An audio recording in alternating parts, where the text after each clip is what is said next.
All right, I'm gonna try something different this video.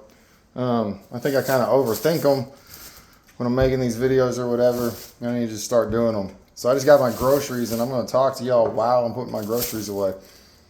And so I think I'm gonna title this one, Sean Strickland Can Beat Israel. And I 100% believe that. All right, so when we think of Israel, we think of a very, very, very elite striker, high level striking. But his striking is very, very dependent on his opponent's maneuvers or his opponent's approaches. And that can be viewed in a couple different fights. Most recently, Robert Whittaker 2. You can really see how Robert had the right ideas. Wasn't quite able to execute and perform like it. But even more clearly, you can see it in Yoel Romero. One of the most boring fights. Everyone was enraged by that. We all blamed Yoel. Or, some might have blamed Izzy. I don't know. But it was pretty much, if you're not familiar with the fight, it was pretty much 5 rounds of Yoel standing there, a lot of times in the center, sometimes not, and Israel throwing calf kicks. And that was it. That's because Yoel didn't engage and get lost in the chaos, which is exactly what Israel needs an opponent to do.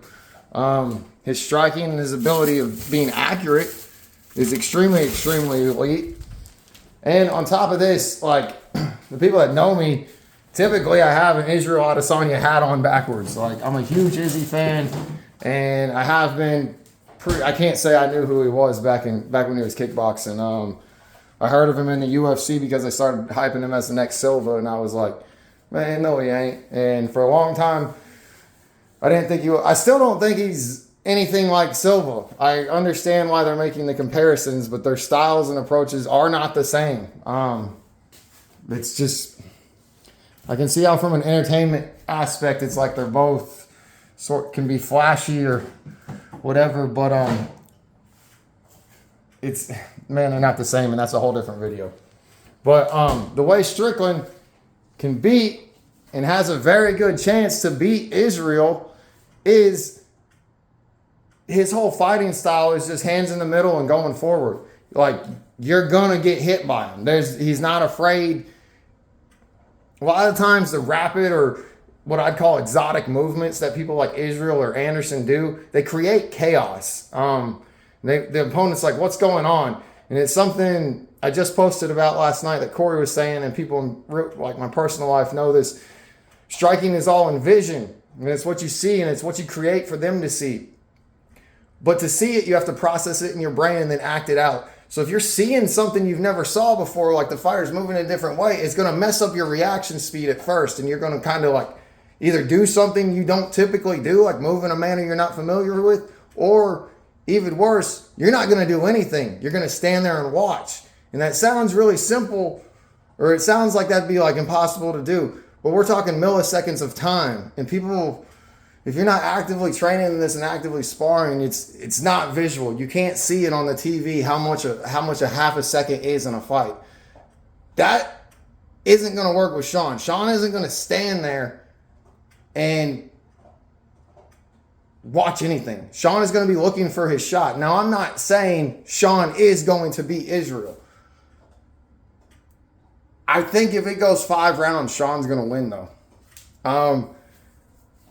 I think if it wins by knockout, it comes on either side, it comes out of nowhere. Like, just like when Sean did against Alex. Like, it's going to be a flash thing, and it'll be the same way if Israel were to beat Sean or if Sean were to beat Israel. The way Israel beat Alex was exactly like, it was like a flash. Like, that was not happening in the moment. He was not in that exact 10-second frame. He was not in an advantageous position. I think Sean's really going to poke some holes in Israel's style, to be honest. That going forward and just looking for the strike, it's really, really simple. But Israel's style, he's not going to grapple or clinch much. And Sean's pretty good in the clinch. Israel's not going to have the kicks. The kicks aren't going to be there. Sean's not going to let it happen. He'll have calf kicks maybe, but it's not. Sean's going to control the range so much better. anyways, I just wanted to share those thoughts because I guess I wanted to put it out before I saw other people saying it. I don't feel like a lot of people are going to give Sean the opportunity he has. But I wouldn't say I'd favor him right now, but I'd probably put it 50-50.